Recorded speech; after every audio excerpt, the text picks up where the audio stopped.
Allah says, يَوْمَ يُكْشَفُ عَنْ سَاقٍ. On that day, when Allah subhanahu wa ta'ala will show His shin to human beings and to creation, وَيُدْعَوْنَ إِلَى السُّجُودِ. They will be called to prostrate, فَلَا يَسْتَطِيعُونَ. They will not be able to prostrate.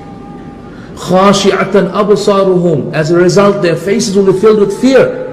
تَرْحَقُهُمْ ذِلَّةً. And disgrace will cover their bodies. وَقَدْ كَانُوا يُدْعَوْنَ إِلَى السُّجُودِ. They used to be called to prostrate, meaning the adhan was given. They heard the adhan. They used to be called to pray.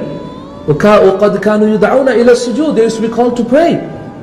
وَهُمْ سَالِمُونَ. Whilst they were able to, but they did not do so. Ikhwati, what does this mean?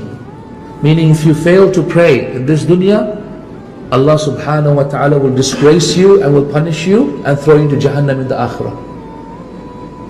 The first thing that people will say why they entered Jahannam was إِلَّا أَصْحَابَ الْيَمِينَ فِي جَنَّةِ يَتَسَاءَلُونَ عَنِ الْمُجْرِمِينَ مَا سَلَكَكُمْ فِي سَقَرَ. They will ask the people who have entered Jahannam, مَا سَلَكَكُمْ فِي سَقَرَ. What caused you to enter Jahannam? قَالُوا. They will say لَمْ نَكُمْ مِنَ الْمُصَلِّينَ. We never used to pray.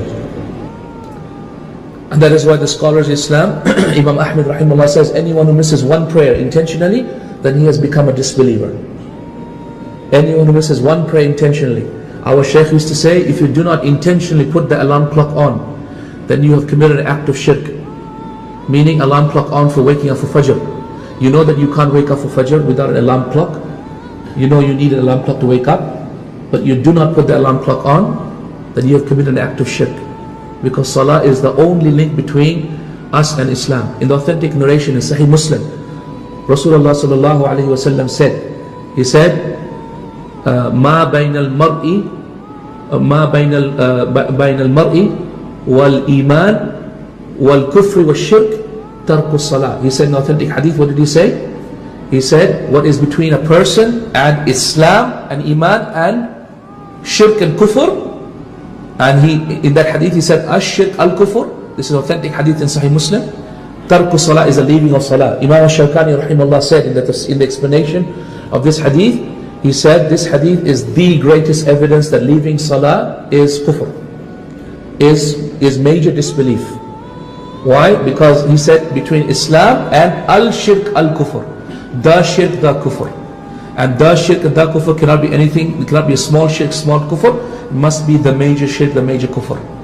And so that is why this is the greatest evidence that leaving salah is kufr. In the fourth hadith in Mustadrak of al-Hakim, it is reported that Abdullah ibn Shaqiq radiallahu anhu said, in the authentic hadith, it's an authentic hadith, the fourth hadith in Mustadrak of al-Hakim, he said that the companions of the Prophet ﷺ did not used to consider the leaving of any action to be disbelief except salah. So if you leave your salah, ya ikhwati, you become a kafir. If you don't pray, you're a disbeliever. There's no excuse. Don't tell me, no, he's still a Muslim, but on the verge of leaving Islam. No, don't even come there. If you leave your salah, you become a kafir. For brothers and sisters out there, if your husbands don't pray, then your marriage is invalid. Why? Because then if you become a disbeliever, your marriage contracts are invalid. The point I'm trying to make is very serious. Very serious. If you do not pray, you cannot be a believer. You cannot be a Muslim at all. Okay? Very, very critical. Salah 5 times a day. This is it.